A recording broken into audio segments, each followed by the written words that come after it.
ভিডিওতে তুলে ধরা হলো।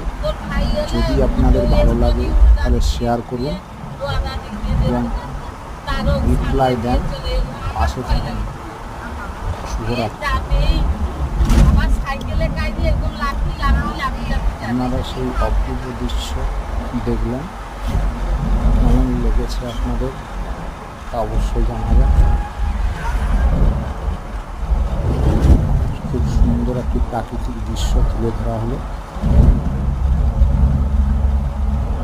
আপনাদের নিশ্চয়ই ভালো লাগবে আশা করি।